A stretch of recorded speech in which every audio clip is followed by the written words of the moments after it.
Hallelujah, hallelujah, बोले यीशु मसीह की जय। सबसे पहले प्रभु को धन्यवाद कि परमेश्वर ने हम सभी को एक सुंदर अवसर दिया कि हम उसके चरणों में आ सके, उसकी आराधना कर सके। और इतनी बारिश होने के बावजूद भी इतनी बड़ी संख्या में सब जवान जो यहाँ पर आए हैं, मैं विश्वास करता हूँ कि परमेश्वर आज हम सभी से बात करेगा। आमीन। हाँ, इतने लोग जवान हैं, हाथों को ऊंचा करें। यही करता हूँ, है ना जवान? ओके, तो विश्वास करें कि आज रात परमेश्वर जवानों से बात करेगा। आमीन। हाँ, जवान व्यक्ति उम्र से नहीं होता, समझ में आ रहा है? हाँ, तो उम्र का हिसाब मत लगाना कि मैं इतने साल का हूं इसलिए मैं जवान हूं या नहीं। बिल्कुल नहीं। जवान आदमी मन से होता है, विचारों से होता है, अपनी आदतों से होता है। समझ में आ रहा है? हाँ, तो उसके हिसाब से हमें खुद को परखना है कि हम जवान है या नहीं। तो मैं विश्वास करता हूं जितने जवान आज यहाँ पर है, परमेश्वर हम सभी से आज बात करेगा। आमीन। क्या सब लोग तैयार है वचन को सुनने के लिए, परमेश्वर की आवाज को सुनने के लिए? एक छोटी सी प्रार्थना करें और वचन की ओर जाए। पिता, फिर एक बार हम आपके चरणों में आते हैं, खुद को झुकाते हैं प्रभु, हम आपकी ओर देखते हैं पिता। आज फिर एक बार आपके जीवित वचन में रहकर आप हमसे बात कीजिए। उन गहरी बातों को समझने के लिए प्रभु हमारी समझ को आप खोल दीजिए पिता। पवित्र आत्मा के द्वारा उस स्वर्गीय प्रकाशन को मैं मांग लेता हूँ। आने वाला वचन हम सभी के जीवन के लिए एक आशीष का कारण बनने पाए, ऐसा होने दीजिए पिता। पवित्र आत्मा के द्वारा मुझे और जितने आपके बच्चे यहाँ पर बैठे हैं प्रभु, हर एक व्यक्ति को आप नियंत्रित कीजिए और आने वाला वचन हम सभी के जीवन के लिए एक आशीष का कारण बनने पाए। व्यक्तिगत रीति से आज हमसे बात कीजिए प्रभु जी। मैं घटूं और आप ही बढ़े और आपके पवित्र नाम की महिमा होने पाए, आपकी इच्छा पूरी होने पाए, ऐसा होने दीजिए। पवित्र आत्मा के द्वारा आप मुझे चलाइए प्रभु। सारा आदर और महिमा और जलाल आप ही को देते हुए प्रार्थना प्रभु यीशु मसीह आपके सामर्थ्य और जीवित नाम से मांगते हैं। आमीन। इस समय हम एक वचन को निकालेंगे, तीतुस की पत्री उसका दूसरा अध्याय। तीतुस की पत्री उसका दूसरा अध्याय और वचन 4 से लेकर आगे हम पढ़ेंगे, 4 से लेकर 6 तक हम पढ़ेंगे। तीतुस की पत्री उसका दूसरा अध्याय और वचन 4 से लेकर 6 तक। ताकि वे जवान स्त्रियों को चेतावनी देते रहे। यहाँ पर पौलुस जो है वो तीतुस को कह रहा है ताकि जो वृद्ध स्त्रियां है वो जवान स्त्रियों को ये चेतावनी देते रहे कि अपने पतियों और बच्चों से प्रीति रखें। हाँ, और संयमी। और देखो यहाँ पर पौलुस कहता है स्त्रियों के बारे में, बहनों के बारे में जो जवान है, और संयमी। कौन सा शब्द है? संयमी। इस शब्द को ध्यान में लेना। हाँ, और संयमी। आगे पतिव्रता, घर का कारोबार करने वाली, घर का कारोबार अच्छी रीति से करने वाली, भले हाँ, और अपने अपने पति के अधीन रहने वाली हो, अपने अपने पति के अधीन रहने वाली हो। आगे ताकि परमेश्वर के वचन की निंदा न होने पाए। परमेश्वर के वचन की निंदा न होने पाए, ये बहनों के लिए है। आगे बढ़ना।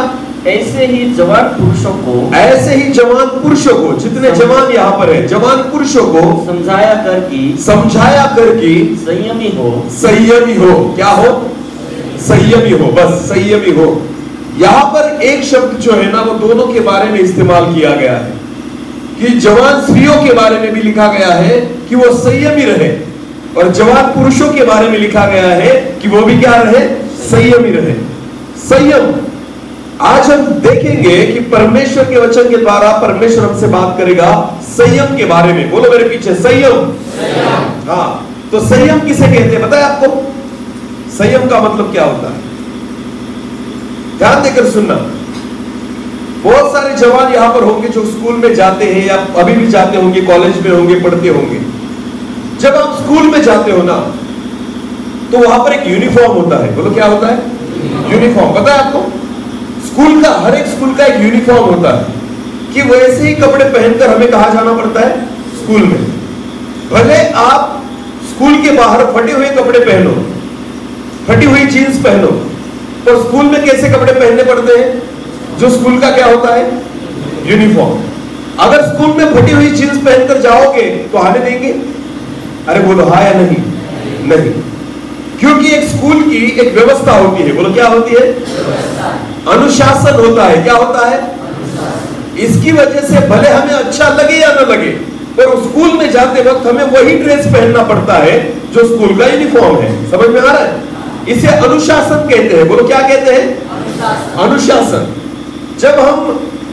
मैं जब स्कूल में था ना, आजकल वैसे नहीं है, पर जब मैं स्कूल में था तो 9वीं की कक्षा तक हमें हाफ पैंट पहननी पड़ती थी।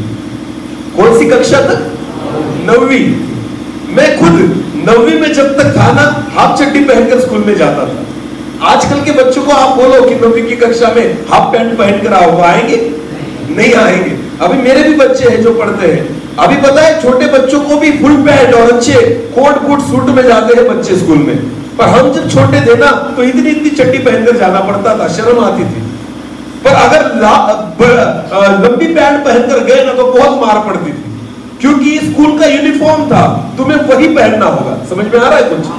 तो भले मुझे अच्छा लगे ना लगे, मुझे पहनकर जाना पड़ता था, और नहीं गया तो मार पड़ती थी। तो उस डर से मैं वही यूनिफॉर्म पहनता था जो मुझे अच्छा नहीं लगता। समझ में आ रहा है? इसे कहते हैं अनुशासन। बोलो क्या कहते हैं इसे? हाँ, वैसे ही स्कूल में अगर हम जाते थे ना तो तब हमें बाल कटवाने पड़ते थे। क्या कटवाने पड़ते थे?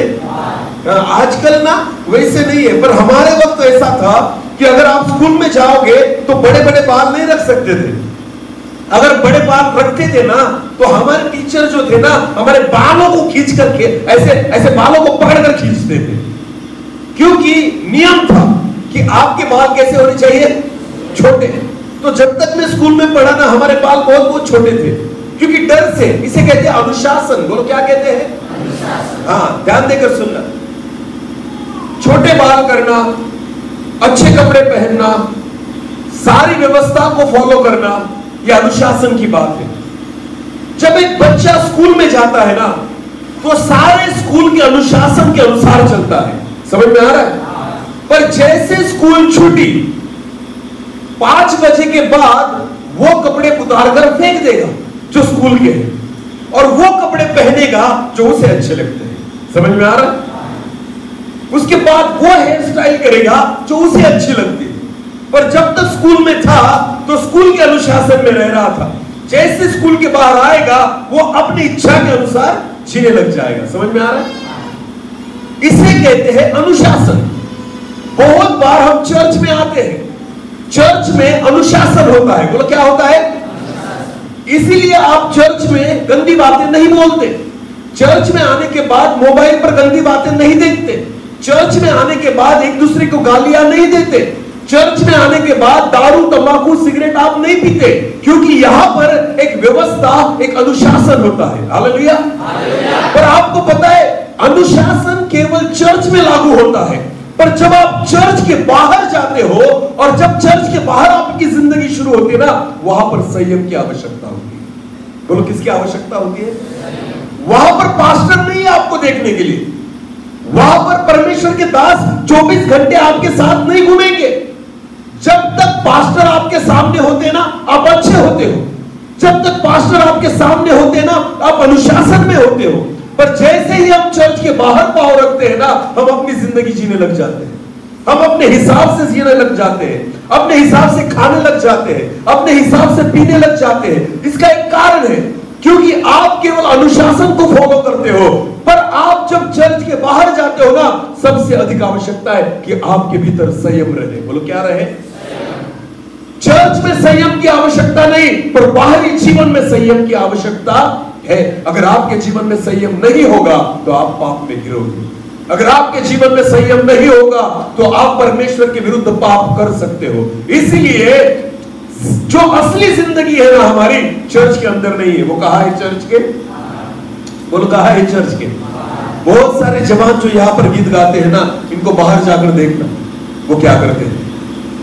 चर्च में भी परमेश्वर के गीतों पर नाचते हैं, और किसी शादी में अगर बैंड बजाए तो वहां भी इससे ज्यादा नाचते हैं। क्यों? अरे बोलो क्यों? क्या परमेश्वर आपको इजाजत देता है? हाँ या नहीं? ठीक है, मुझे एक सवाल का जवाब देना। चर्च में हम किसके लिए नाचते हैं? जोर से बोले, और जोर से। शादी में हम किसके लिए नाचते हैं?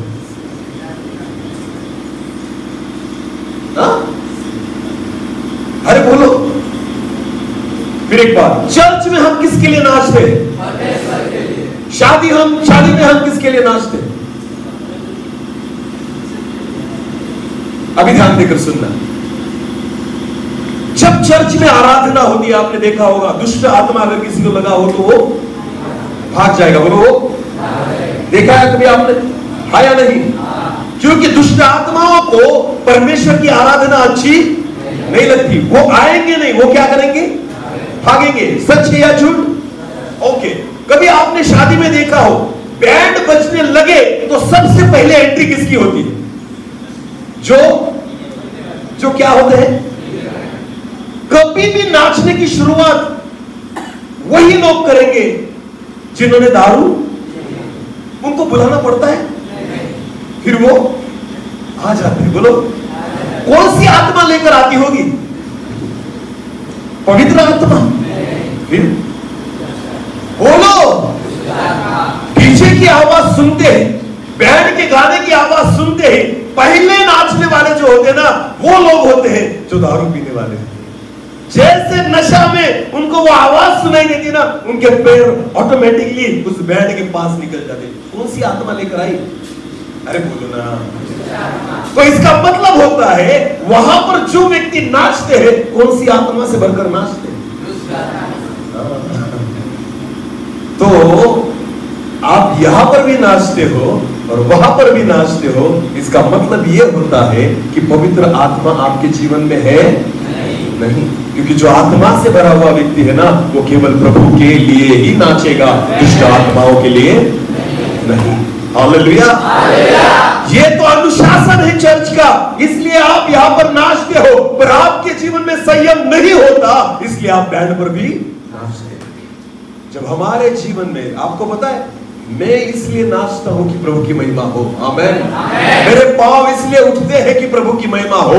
मैं तालियां इसलिए बजाता हूं कि प्रभु की महिमा हो। भले कोई व्यक्ति मुझे देखे या न देखे, कौन मुझे देख रहा है?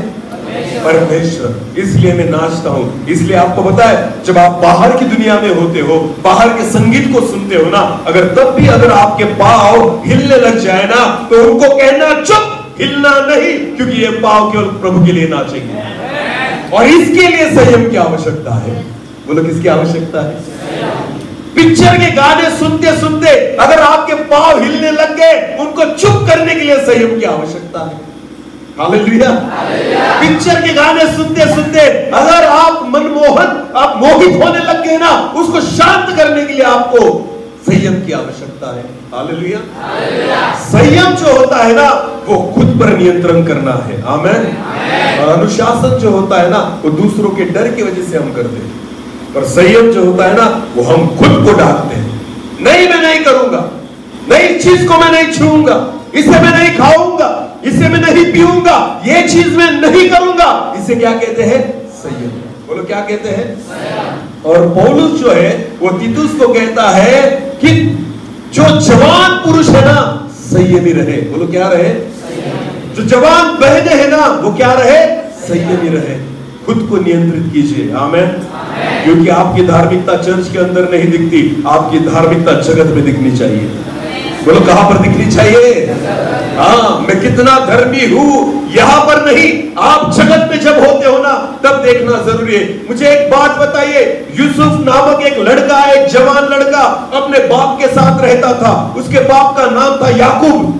याकूब के 12 बच्चे थे और आपको पता है उसमें से एक था यूसुफ। जब तक जब तक यूसुफ अपने पिता के घर में था, याकूब के घर में था, परमेश्वर को भाने वाला जीवन जी रहा था। पर वचन में लिखा है, उसके भाइयों ने उसे क्या कर दिया?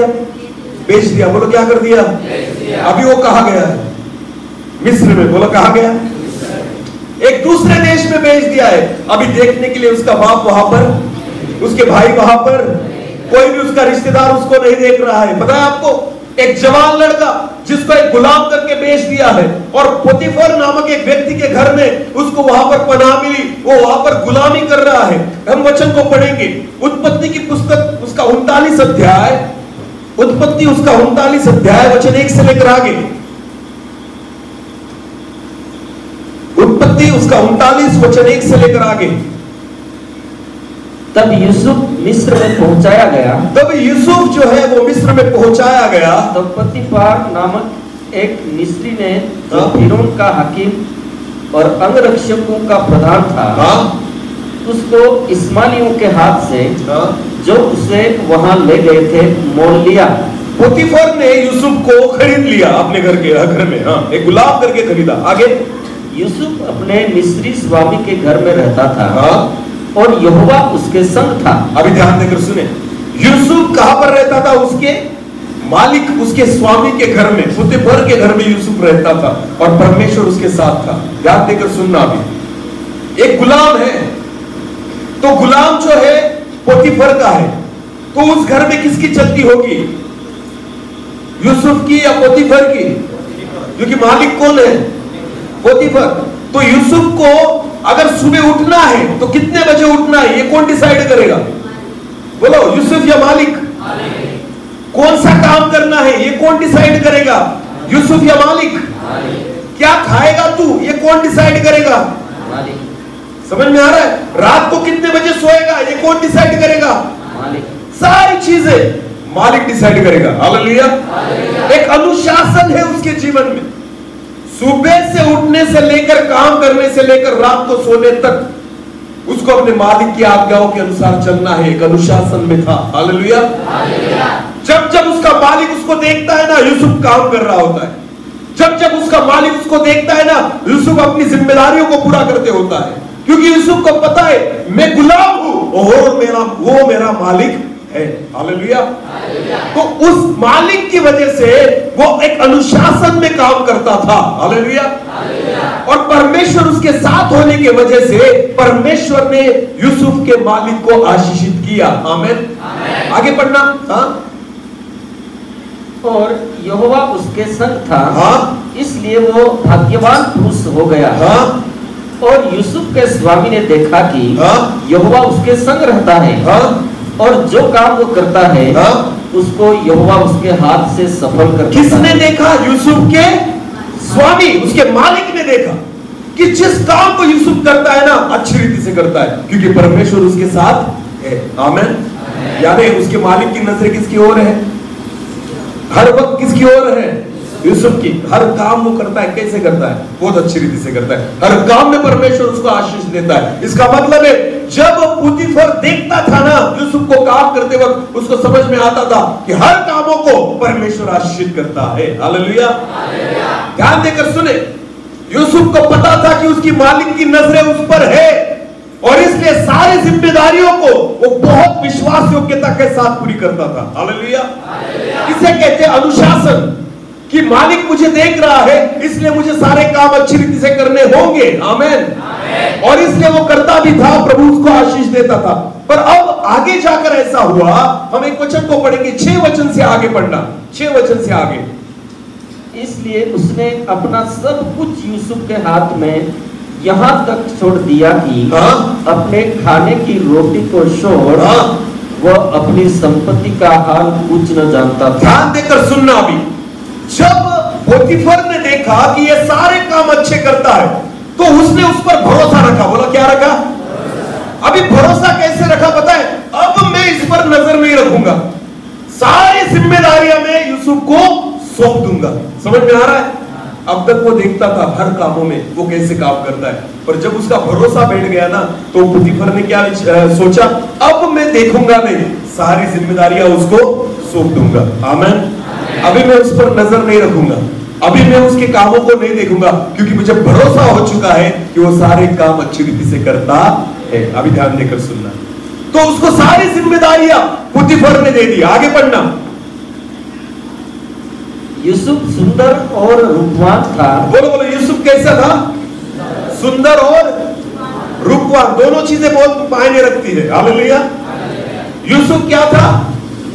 सुंदर और रूपवान, देखने में बहुत अच्छा था, शरीर में बहुत अच्छा था, दिखने में सुंदर और रूपवान था। आगे बढ़ना।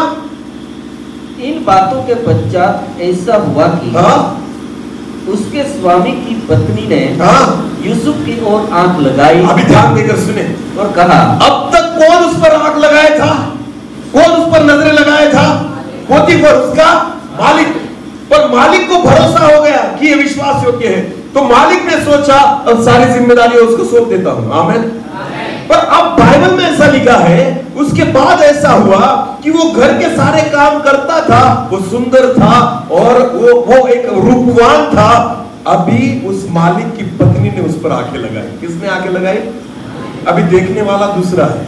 अब तक मालिक देख रहा था, पर अब मालिक की कौन देख रही है? पत्नी। वो कामों के हिसाब से नहीं देख रही है, वो उसके रूप के हिसाब से देख रही है, उसकी सुंदरता को देख रही है, उसके शरीर को देख रही है। हालेलुया। अभी ध्यान देकर सुने, आगे पढ़ना। आंख लगाई और कहा, आंख लगाई और कहा, मेरे साथ सो। उसकी इच्छा थी, उस मालिक की बीवी की इच्छा थी, मेरे साथ व्यभिचार कर, मेरे साथ गलत रिश्ता बना, ये उस स्त्री की इच्छा थी। पर आगे पढ़ो। पर उसने अस्वीकार करते हुए, आपको पता है बाइबल ऐसा कहता है, यूसुफ ने स्वीकार नहीं किया। क्या किया? अस्वीकार। बोलो क्या किया? अस्वीकार करना मतलब क्या होता है? मैं ये नहीं कर सकता। बोलो मैं ये नहीं कर सकता। इसे कहते हैं संयम। बोलो इसे क्या कहते हैं? संयम। जो चीज तुम कर सकते हो पर तुम नहीं करना चाहते, तुमने निर्णय लिया मैं कर सकता हूं पर मैं नहीं करूंगा, इसके लिए किसकी आवश्यकता है? संयम की। बोलो किसकी आवश्यकता है?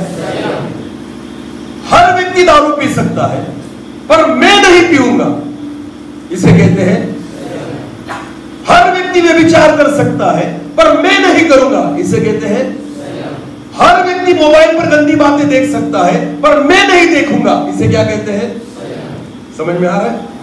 ये जो मोबाइल वहां पर लटका हुआ है ना, वो नहीं पहचानता कि उसको देखने वाला क्रिश्चियन है या दूसरे कोई जाति धर्म का है, वो धर्मी है या पापी है। मोबाइल किसी को नहीं पहचानता। समझ में आ रहा है? अगर वो धर्मी व्यक्ति के भी हाथ में रहा ना, तो मोबाइल उसको वो दिखा सकता है जो आप देखना चाहते हो। समझ में आ रहा है? धर्मी व्यक्ति भी उस पर गलत बात देख सकता है, पर आपको पता है मैं नहीं देखूंगा, ये मेरा जो निर्णय है ना, इसे संयम कहा जाता है। हालेलुया। समझ में आ रहा है? ध्यान देकर सुनना। आज जवानों को सबसे अधिक जो आवश्यकता है ना, वो एक ही चीज की है और वो है संयम। यूसुफ एक जवान लड़का था, सुंदर और रूपवान लड़का था, पर एक स्त्री, एक जवान स्त्री उसके सामने आकर कहती है मेरे साथ गलत बातें कर, मेरे साथ व्यभिचार कर। आपको पता है एक जवान लड़का है जो अपने गांव से, अपने घर से दूर है, शादी की उम्र है उसकी, सारी चीजें वो कर सकता था पर उसने नहीं की, क्योंकि उसको पता था परमेश्वर मुझे देख रहा है, और उसने संयम रखा। बोलो क्या रखा? हालेलुया। समझ में आ रहा है कुछ? उसने संयम रखा। उसने उसे कहा मैं गलत बात नहीं करूंगा, इसे संयम कहा जाता है। वचन में लिखा है जब परमेश्वर ने आदम को बनाया, बोलो किसको बनाया? आदम को। और जब हवा को बनाया, दोनों को एदेन की वाटिका में रखा। बोलो कहां पर रखा? तो परमेश्वर ने वहां पर उनके लिए बहुत सारे फल के वृक्ष लगाए थे, और खुदा ने कहा था कि सारे फलों को खाना, केवल एक फल को छोड़कर। बोलो केवल एक फल को। तो मुझे एक बात बताइए, जो फल खाने के लिए नहीं बोला था, परमेश्वर ने उस फल के वृक्ष को कंपाउंड किया था, पहाड़ा बनाया था? क्यों नहीं बनाया? बनाना चाहिए था ना, हाँ या नहीं? आपने अगर देखा होगा, डिब्बी होती है, डिब्बी लाइट की, पता है ना आपको? वहां पर फ्यूज होते हैं। बोलो क्या होते हैं? उसको एक दरवाजा लगाया जाता है। क्या लगाया जाता है?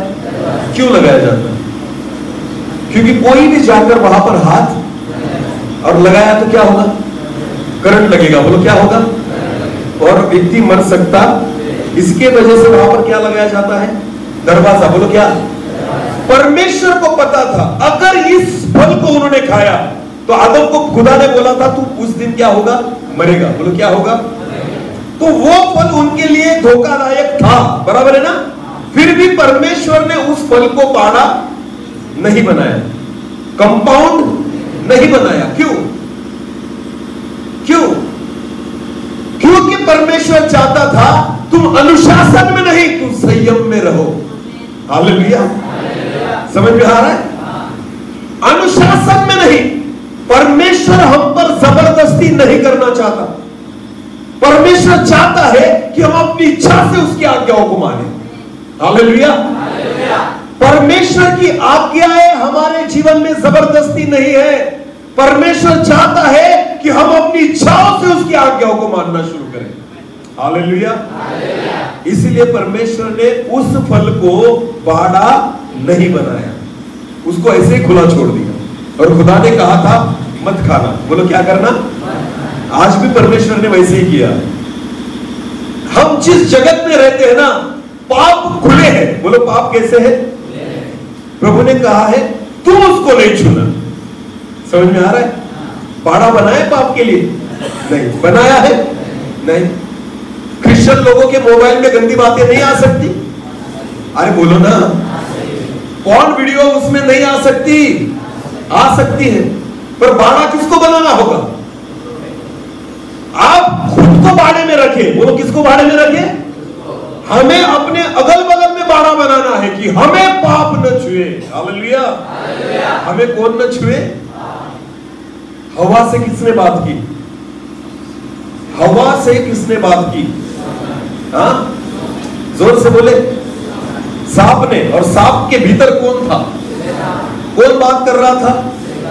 मुझे एक बात बताइए, परमेश्वर चाहता था कि तुम खुद को बाड़ा बनाओ, खुद को कंपाउंड में रखो कि गलत व्यक्ति आकर तुमसे बात न कर सके। यह अनुमति हवा ने दी सांप को कि मुझसे बात कर। अगर हवा अनुमति नहीं देती तो सांप उससे बात नहीं कर सकता। समझ में आ रहा है? जब वो हवा से कुछ बातें कर रहा है ना, तो ये हवा के हाथ में था कि उसको उत्तर देना है या नहीं देना। समझ में आ रहा है? जब गलत चीजें हमारे सामने आती है ना, तो ये हमारी जिम्मेदारी है कि हमें उसको करना है या नहीं करना। पर इस निर्णय के लिए आपको संयम की आवश्यकता है। बोलो किसकी आवश्यकता है? हाँ, संयम की आवश्यकता है। हालेलुया। परमेश्वर ने आदम और हव्वा को कहा था उस फल को न खाना। एक वचन को पढ़ेंगे हम, उत्पत्ति उसका 2 अध्याय, उत्पत्ति की पुस्तक उसका 2 अध्याय, वचन 15 से लेकर आगे पढ़ना जल्दी से। तब यहोवा परमेश्वर ने आदम को लेकर एदन की वाटिका में रख दिया कि वो उसमें काम करे और उसकी रक्षा करे। और यहोवा परमेश्वर ने आदम को यह आज्ञा दी, तू वाटिका के सब वृक्षों का फल। अभी ध्यान देकर सुना, परमेश्वर ने आदम को क्या दी? आज्ञा। बोलो क्या दी? ये आज्ञा जो है ना, अनुशासन है। बोलो क्या है? अनुशासन। ये नहीं करना है, इसको हाथ नहीं लगाना है। परमेश्वर ने आदम को आज्ञा दी आगे, तो वाटिका के सब वृक्षों का फल बिना खटके खा सकता है। हाँ? पर भले या बुरे के ज्ञान का जो वृक्ष है, उसका फल तू कभी न खाना। उस वृक्ष का फल कभी न खाना। हालेलुया। अभी ध्यान देकर सुनना, ये आज्ञा आदम को भी पता थी और हव्वा को भी पता थी। ध्यान देकर सुनना, उनको पता है कि परमेश्वर ने नहीं कहा है खाने के लिए, और उन्होंने खाया भी नहीं तब तक। पर वचन में ऐसा लिखा है, एक दिन ऐसा आया कि जब परमेश्वर नहीं था वहां पर, आदम भी नहीं था वहां पर, केवल अकेली कौन थी? हव्वा। और उसके साथ कौन बात कर रहा है? सांप। बोलो कौन बात कर रहा है? तब देखने के लिए ना आदम है ना परमेश्वर है, हव्वा अकेली है। वचन में ऐसा लिखा है कि शैतान ने उसके साथ बात की और उसको वही फल दिखाया। कौन सा फल दिखाया? वही। शैतान आपको अच्छी बातें नहीं दिखाएगा, उसी फल को दिखाएगा जो परमेश्वर नहीं चाहता। दूसरे फल नहीं थे बगीचा में? दूसरे फल नहीं थे क्या? थे। पर शैतान किस फल को दिखाता है? उसी फल को जो खाने का नहीं, जो खाना। ध्यान देकर सुनना जवानों, आपको मोबाइल में शैतान उन्हीं फलों को दिखाएगा जो आपको खाना।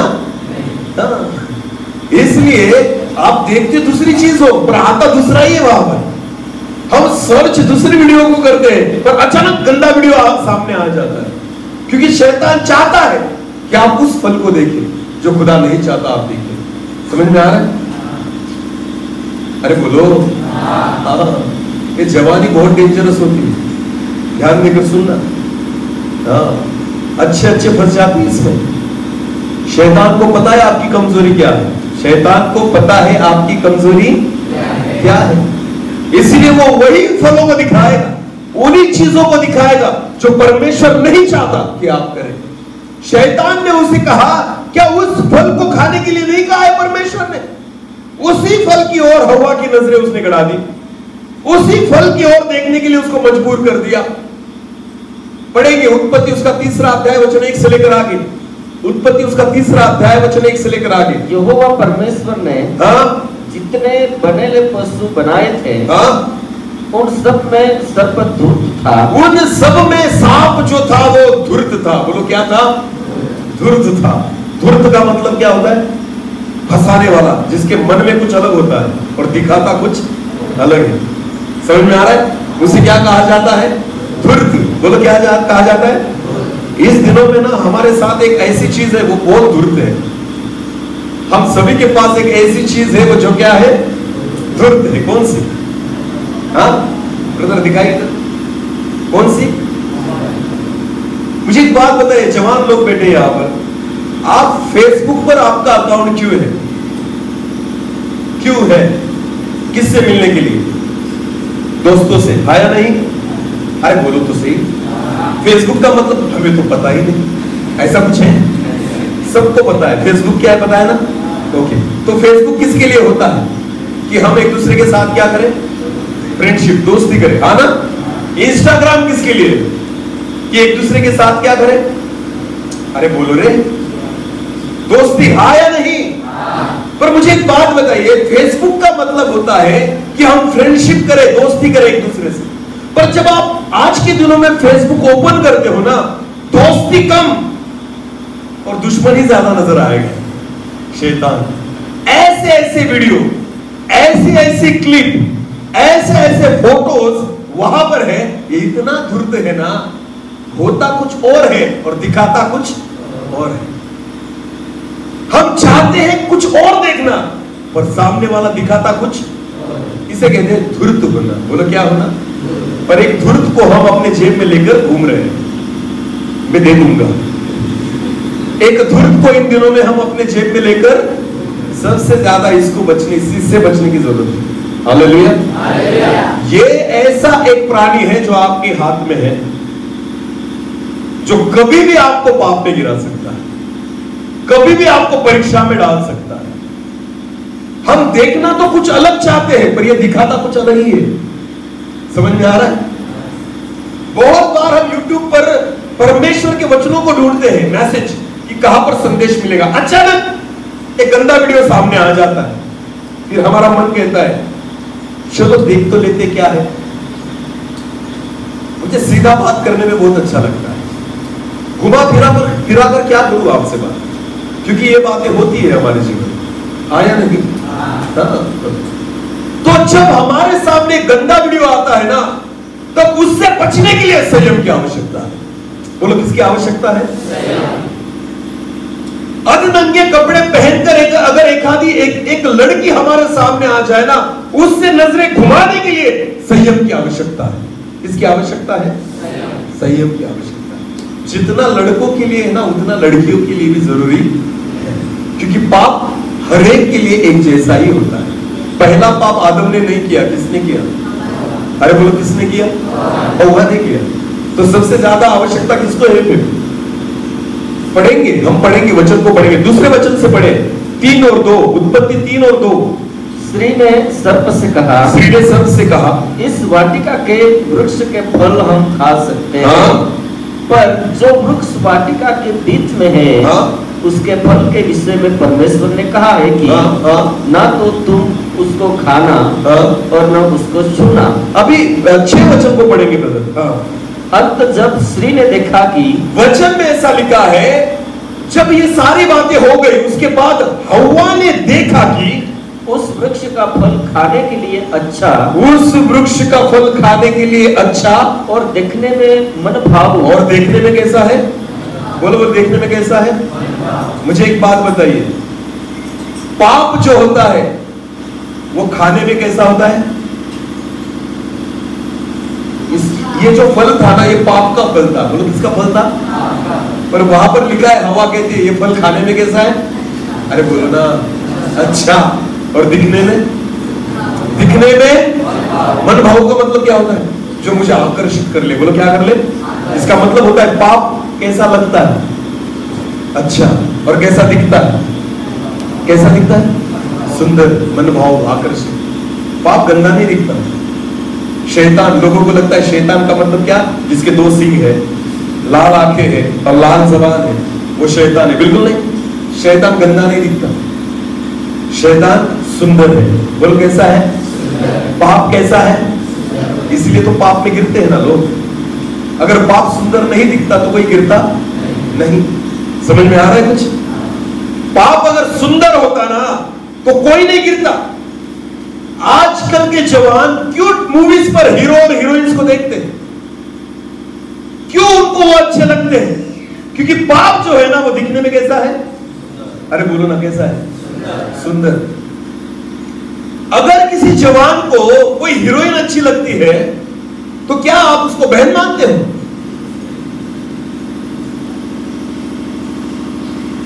बहन मानते हो? तो कौन सी नजरों से देखते हो? खुद को पूछो। दिखती तो सुंदर है ना। पाप हमेशा दिखता, तुम मत हंसो। जब आप हीरो को देखते हो ना तो क्या उसको भाई मानते हो? व्यभिचार आपकी आंखों से नजर आता है। वचन कहता है, यीशु मसीह कहता है, शरीर से जिसने व्यभिचार किया वो तो पाप है ही, पर जो आंखों से किसी को गलत रीति से देखता है उसने उसके बारे में मन में व्यभिचार कर लिया।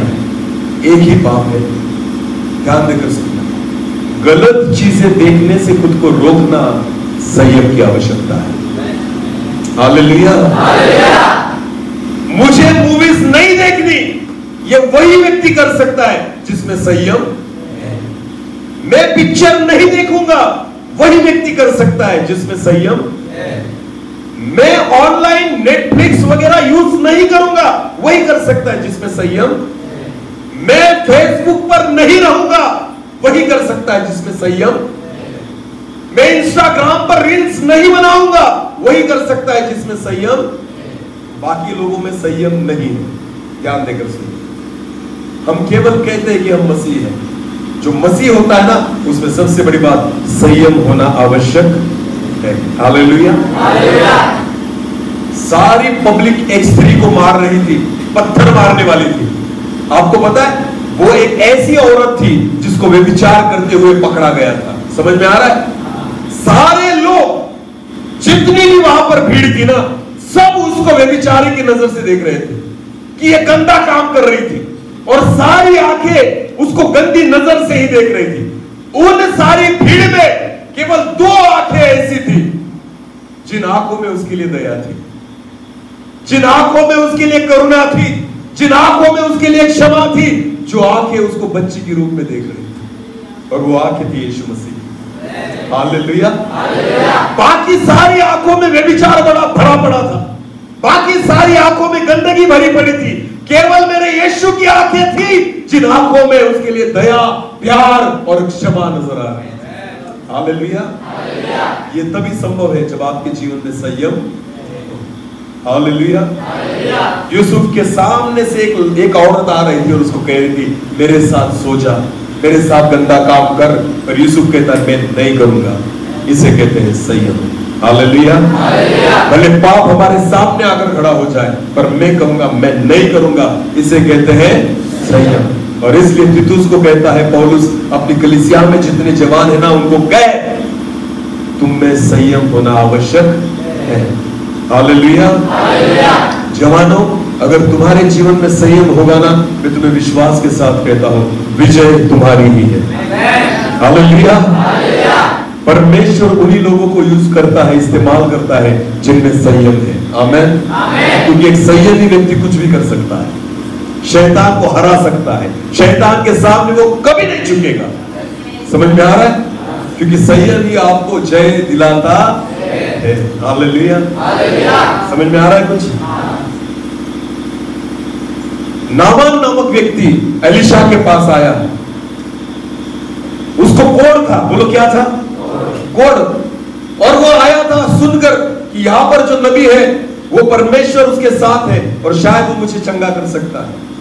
तो जब नामान आया ना, तो बहुत सारे रथ घोड़ों को लेकर आया था, अधिकारियों को लेकर आया था, पैसे को लेकर आया था, सोना चांदी लेकर आया था, नए नए वस्त्र लेकर आया था।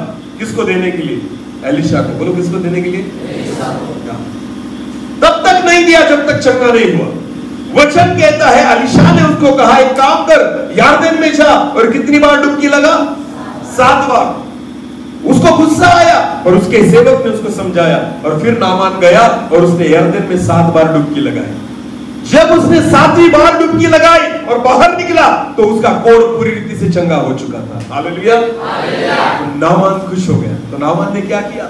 वो एलिशा के पास दौड़कर आया और उसको कहा, हे परमेश्वर के दास, मैंने तेरे लिए कुछ नजराना लाया हूं, मैं कुछ सोना चांदी लेकर आया हूं, पैसे हीरे जवाहिर लेकर आया हूं, अच्छे अच्छे वस्त्र लेकर आया हूं। ये सारा उपहार जो है ना, मैं आपके चरणों में रखता हूं, इसका स्वीकार करें। हालेलुया।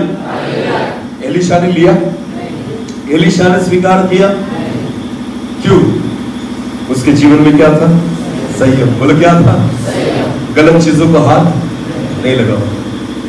पैसे का मोह मेरे जीवन में आने नहीं दूंगा। संयम लगता है इसके लिए। बोलो क्या लगता है? हाँ। पर गेहजी में संयम था नहीं। जब नामान वहां से निकल गया, एलिशा ने कुछ भी नहीं लिया, एक फूटी कौड़ी नहीं ली, पर जब नामान वहां से निकल गया, उसके पीछे कौन दौड़ रहा था? गेहजी। बोलो कौन दौड़ रहा था? और जाकर खड़ा हो गया, कहने लगा, अरे हमारे यहाँ अभी कुछ मेहमान आए हैं, थोड़े वस्त्र और कुछ अगर दे सकते हो तो दो। तो आपको पता है नामान ने उसको भरपूरी से दी। एक व्यक्ति जिसमें संयम नहीं होता ना, वो पाप के पीछे दौड़ता है, और जिसमें संयम होता है ना, वो पाप से दूर भागता है। समझ में आ रहा है? अगर आपके जीवन में संयम है तो आप पाप से दूर भागोगे, पर अगर आपके जीवन में संयम नहीं है ना, आप पाप के पीछे जाओगे। समझ में आ रहा है कुछ? हाँ। इसीलिए जवानों, आज अगर तुम्हें प्रभु के साथ चलना है तो तुम्हें किसकी आवश्यकता है? संयम की आवश्यकता है। हालेलुया। क्योंकि अगर तुम्हारे जीवन में संयम होगा तो पाप से बचे रहोगे, और परमेश्वर चाहता है कि तुम पाप से दूर रहो। क्योंकि पाप जो होता है ना, दिखने में कैसा होता है? अरे बोलो कैसा आता है? सुंदर। हाँ। सिंपल लड़की जो होगी ना, जिसने कोई मेकअप नहीं किया, उसको कोई नहीं देखेगा। पर किसी शादी में जाओ, जो फुल मेकअप करके आई है ना, सारी नजरें उस पर गिर जाती है। क्योंकि पाप कैसे दिखता है? अरे बोलो। हाँ, सुंदर। ध्यान देकर सुने। पाप दिखाई सुंदर देता है, पर होता, पाप खाने में अच्छा होता है पर रहता नहीं। उसके जो गुण होते हैं ना, उसके जो परिणाम होते हैं ना, वो सबसे घातक होते हैं। चूहे पता है सबको? चूहे, उंदीर पता है ना? घर में अगर चूहों को मारना हो तो जहर डाला जाता है। क्या डाला जाता है? पर डायरेक्ट जहर खाएंगे वो नहीं, तो किसमें मिलाया जाता है? जो चीज उसको पसंद, जो चीज चूहों को पसंद, तो क्या क्या मिलाया जाता है?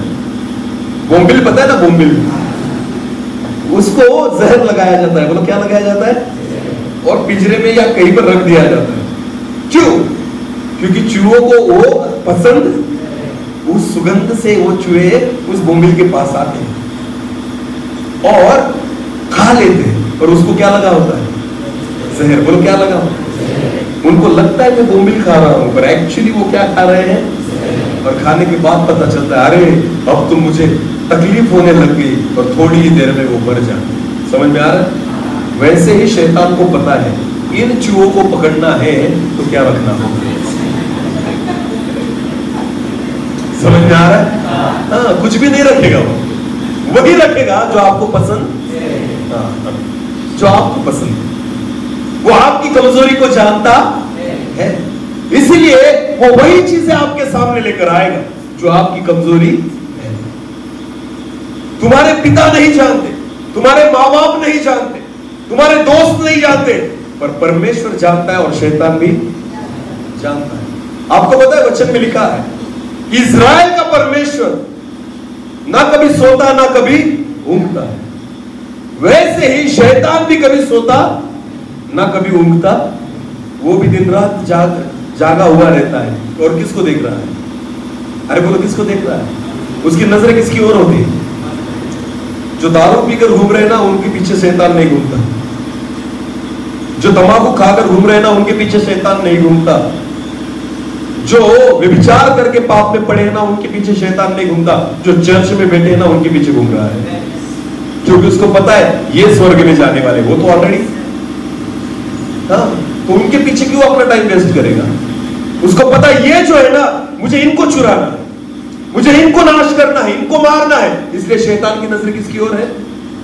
अरे बोलो, किसकी ओर है? हाँ, वो तुम्हें देखता है। सारे जगत को छोड़ दिया और एक व्यक्ति की परीक्षा ली उसने, उसका नाम था अय्यूब। योग, पता है ना? किसी की परीक्षा नहीं ली जगत में, पर जिसके बारे में परमेश्वर कहता है ना ये धर्मी है, उसी के पीछे लग गए। कौन? शैतान। बोलो कौन? उसको बाकी जगत से लेना देना नहीं है, उसको धर्मियों से लेना देना है। वो बाकी लोगों का दोस्त है, हमारा दुश्मन। बोलो हमारा, वो हमारे ही पीछे हाथ धोकर लगेगा। और उसको पता है हमारी कमजोरी, इसीलिए हवा को कौन सा फल दिखाया जो देखने में क्या था? सुंदर, मनभाऊ था और खाने में अच्छा। खा लिया उसने तोड़कर, अपने पति को भी खिला दिया और दोनों पाप में गिर गए, पता भी नहीं चला। समझ में आ रहा है? हाँ, खाने की वजह से, देखने की वजह से, ये जो शरीर की अभिलाषा है ना, हमें पाप में गिराती है। और इन अभिलाषाओं को मारने के लिए संयम की आवश्यकता है। हालेलुया। इन अभिलाषाओं को मारने के लिए किसकी आवश्यकता है? एक वचन को पढ़ेंगे, चलो एक वचन को निकाले। पहले कुरिन्थियों उसका 9 अध्याय, पहले कुरिन्थियों उसका 9 अध्याय और वचन 27 को पढ़ेंगे। 27, पहले कुरिन्थियों उसका 9 अध्याय और वचन 27। परंतु मैं, पौलुस कहता है, परंतु मैं अपनी देह को मारता और कूटता और वश में लाता हूं। आमीन। किसको मारता? शैतान को मारता हूं मैं?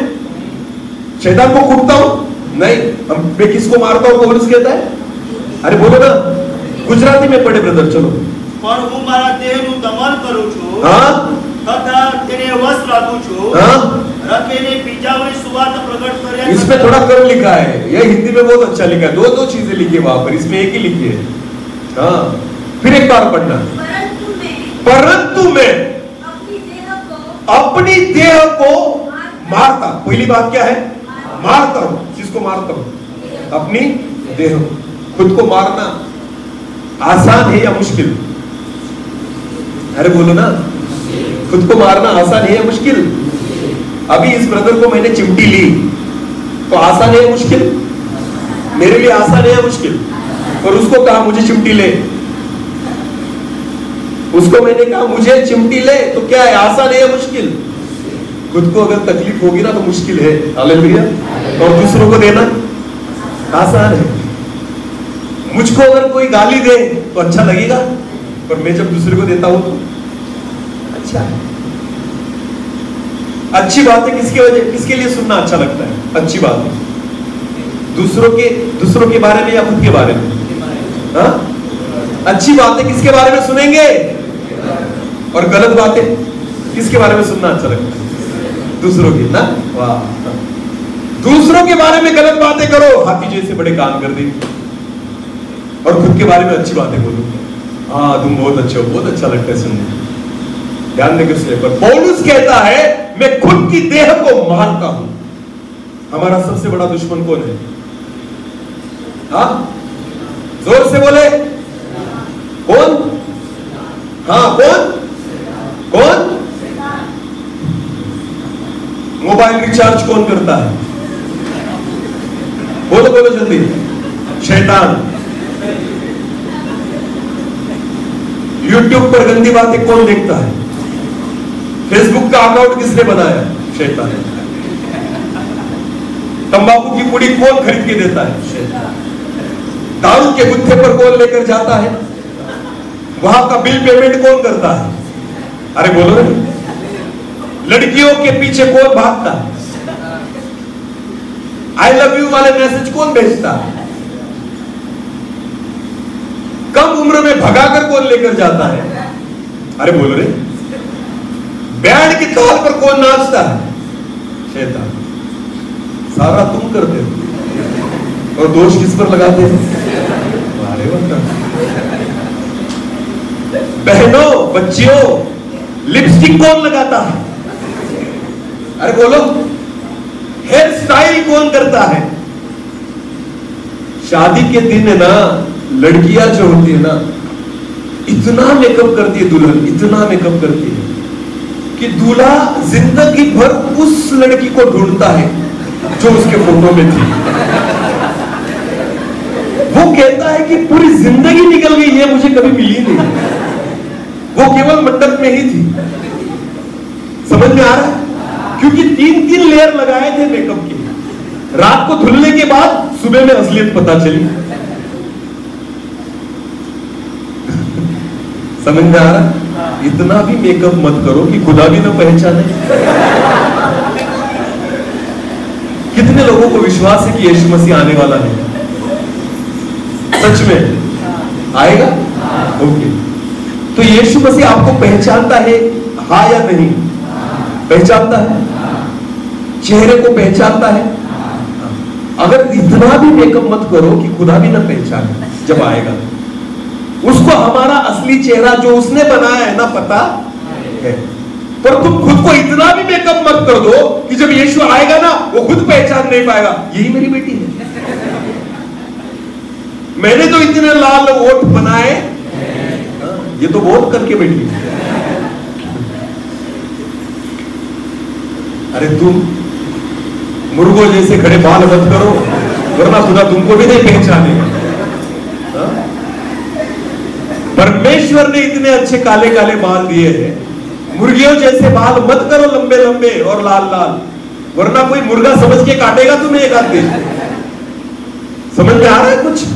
जैसे परमेश्वर ने तुम्हें बनाया है ना वैसे ही रहो, क्योंकि ऑलरेडी सुंदर बनाया है। कितने लोगों को विश्वास है? हालेलुया। खुदा ने हमें जैसे भी बनाया है सबसे सुंदर बनाया है। आमीन। समझ में आ रहा है कुछ? हम बहुत सुंदर हैं किसकी नजर में? भले लोग हमें लाइक करें या ना करें, परमेश्वर हमें लाइक करता है। हालेलुया। समझ में आ रहा है? किसी को कुछ भी बोलने दो कि तुम्हारा कलर काला है, उसको बोलना मिट्टी का कलर कौन सा है? कौन सी मिट्टी अच्छी होती है, लाल या काली? तो जितने भी काले हैं ना, आज से अभिमान से कहें अच्छी मिट्टी से बनाए हो। बोलो कैसी मिट्टी से बनाए हो? भूरी मिट्टी जो होती है ना, भूरी मिट्टी वो अच्छी होती है। सबसे बढ़िया मिट्टी कौन सी होती है? अरे बोलो रे। और भूरी मिट्टी कैसी होती है? जिसमें कुछ भी पकता। तो अपने कलर पर घमंड करने वालों, तुम भूरी मिट्टी से बनाए हो, ये काली मिट्टी है।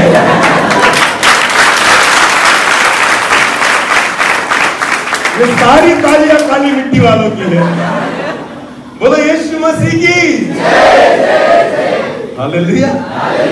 कभी भी खुद को कम नहीं समझना, अपना मार्केट सबसे ज्यादा है। हालेलुया। समझ में आ रहा है कुछ? परमेश्वर ने जिसको भी बनाया है, मैं सच कहता हूँ, सुंदर ही बनाया है।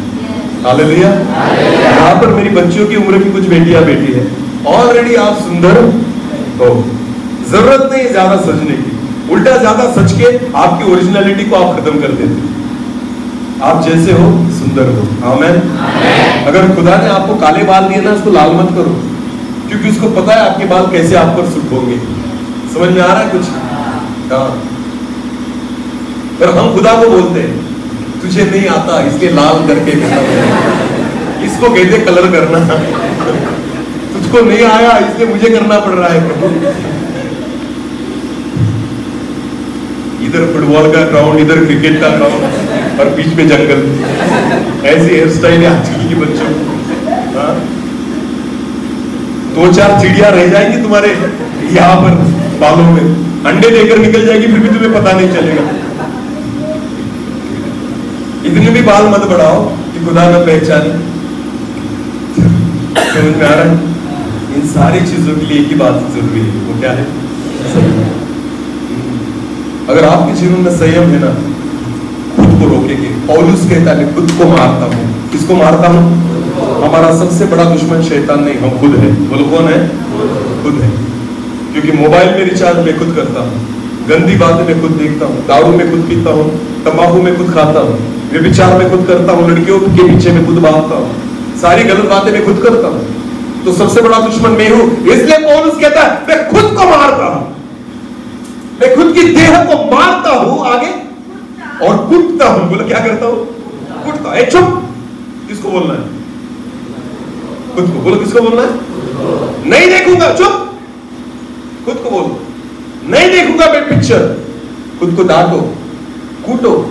हालेलुया। पाँव कितने भी थिरकने लग जाए बेड पर, उसको बोलना चुप, हिलना नहीं, केवल खुदा के लिए नाचना है। आमीन। पिक्चर के गानों को अपने मुंह में और जबान पर मत आने दो। ये जबान केवल खुदा की महिमा के लिए है। खुद को मारो, कूटो और प्रभु के लिए तैयार करो। हालेलुया। समझ में आ रहा है? इसलिए पौलुस कहता है, फिर एक बार पढ़े उस वचन को, परंतु मैं अपनी देह को मारता, कूटता और वश में लाता हूं। बोलो क्या करता हूं? वश में लाना, इसका मतलब है संयम। बोलो क्या है? हाँ। फिर मैं देखूंगा मेरी इच्छा से नहीं, परमेश्वर की इच्छा से। हालेलुया। जो मुझे अच्छा लगता है वो नहीं, जो खुदा को अच्छा लगता है। मैं वही खाऊंगा जो परमेश्वर को अच्छा लगता है, वही पीऊंगा जो परमेश्वर को अच्छा लगता है, वही करूंगा जो परमेश्वर को अच्छा लगता है। इसके लिए संयम की आवश्यकता है।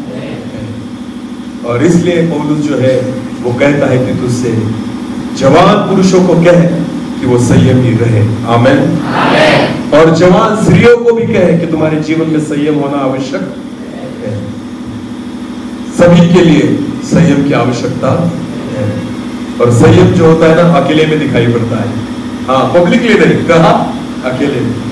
जब आप घर में अकेले होते हो, आपके साथ मोबाइल रहता है ना, तब संयम की आवश्यकता है। पहले के जमाने में टीवी देखते थे, सारा परिवार बैठता था। अगर गलत चीज आ गई तो चैनल बदल देते थे। पर आजकल तो मोबाइल हर एक व्यक्ति लेकर बैठा है, बराबर है ना? देखने वाला कोई है नहीं, तो गलत आ भी गया तो देखते रहते। तब आपको किसकी आवश्यकता है? संयम। मोबाइल जरूरी है क्योंकि ये आजकल की जरूरत है। उसमें से हम अच्छी बातें भी ले सकते हैं, अच्छी बातें भी सीख सकते हैं, पर संयम चाहिए। अगर संयम होगा ना तो उस मोबाइल को आप अच्छी रीति से इस्तेमाल करोगे। समझ में आ रहा है कुछ? ये हमारे ऊपर है ना कि हम उसके इस्तेमाल किस रीति से करें। जहर, जहर पता है ना, जहर 2 रीति से काम करता है। एक खुद को मारने के लिए और दूसरा खुद को बचाने के लिए। समझ में आ रहा है? बहुत बार हम ये जहर खुद को मारने के लिए इस्तेमाल करते हैं। बिल्कुल नहीं, ये केवल खुद को बचाने के लिए होना चाहिए। समझ में आ रहा है कुछ? अगर किसी को सांप ने काटा और दवाखाने में लेकर गए तो उसको इंजेक्शन दिया जाता है। क्या दिया जाता है?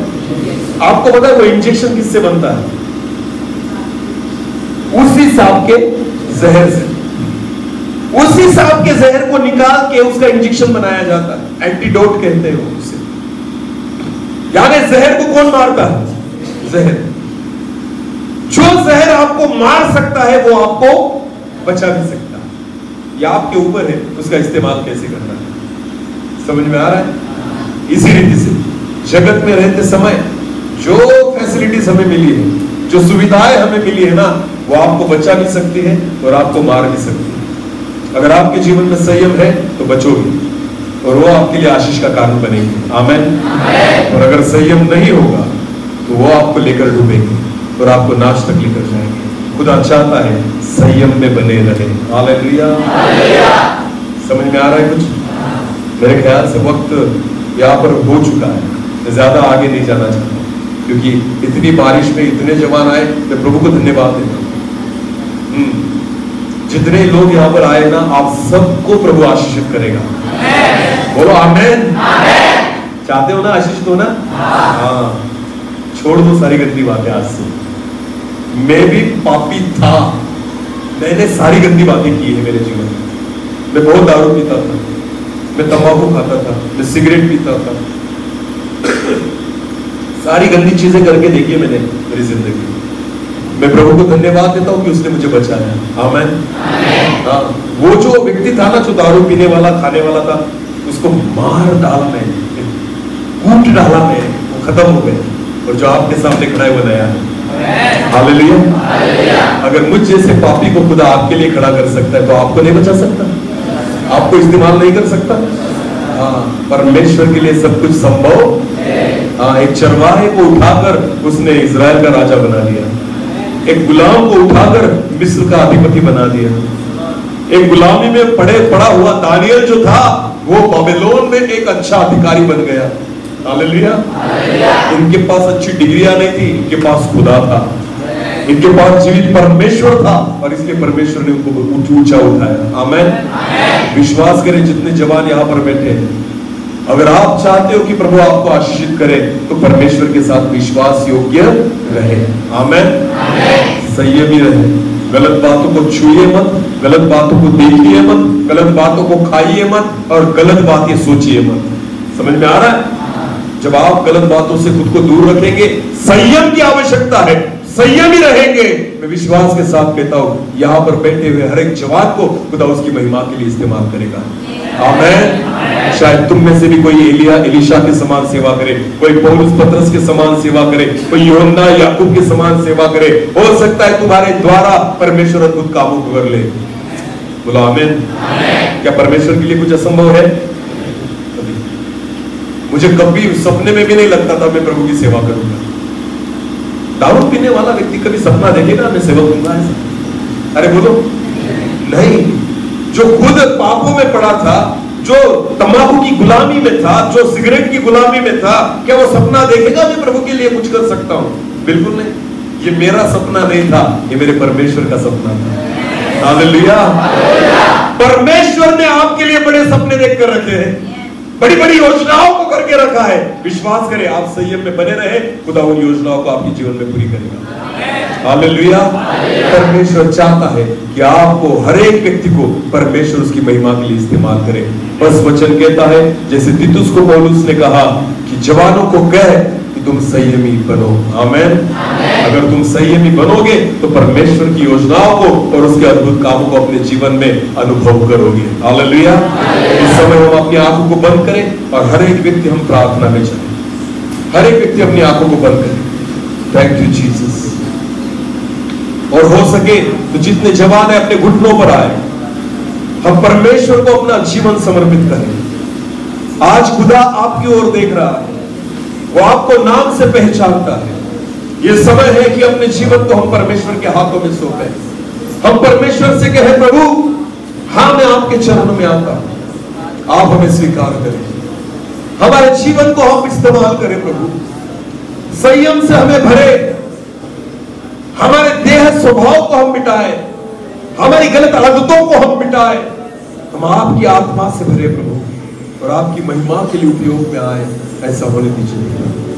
जितने जवान यहाँ पर बैठे अपने मुंह को खोलें और परमेश्वर से प्रार्थना और निवेदन करें। मैं विश्वास करता हूँ परमेश्वर हमारी प्रार्थना को सुन रहा है, वो हमें देख रहा है, उसका आत्मा हमारे बीच में है, उसकी हुजूरी, उसकी उपस्थिति आज हमारे बीच में है। आज परमेश्वर को अपना जीवन सौंपे। मैं विश्वास के साथ कहता हूँ आने वाले दिनों में आपके जीवन के द्वारा परमेश्वर उसकी महिमा को प्रकट करेगा। धन्यवाद से बढ़कर देने वाले आप हो पिता, मैं प्रार्थना करता हूँ प्रभु जी, जितने जितने आपके बच्चे यहाँ पर बैठे हैं, जितने बेटे और बेटियां यहाँ पर बैठे हैं प्रभु जी, आपकी आत्मा से भरे, आपके अभिषेक से भरे प्रभु जी, हर एक जवानों को आप छू लीजिए पिता। मैं प्रार्थना करता हूँ आने वाले दिनों में ये जवान आपकी महिमा के लिए खड़े हो जाए, उनके जीवन के द्वारा आपके अद्भुत कामों को आप प्रकट करें। ऐसा होने दीजिए पिता, आपकी सामर्थ से, आपकी अग्नि से आपने भरे प्रभु जी, और हर एक जवानों के द्वारा आपकी इच्छा को आप पूरी करें। धन्यवाद। मैं विश्वास करता हूँ हर एक जवानों की प्रार्थना आपने सुनी है प्रभु। धन्यवाद, आपने उत्तर दिया। सारा आदर और सारी महिमा जलाल आप ही को देते हुए प्रार्थना प्रभु यीशु मसीह आपके सामर्थ्य और जीवित नाम से मांगते हैं। आमीन, आमीन।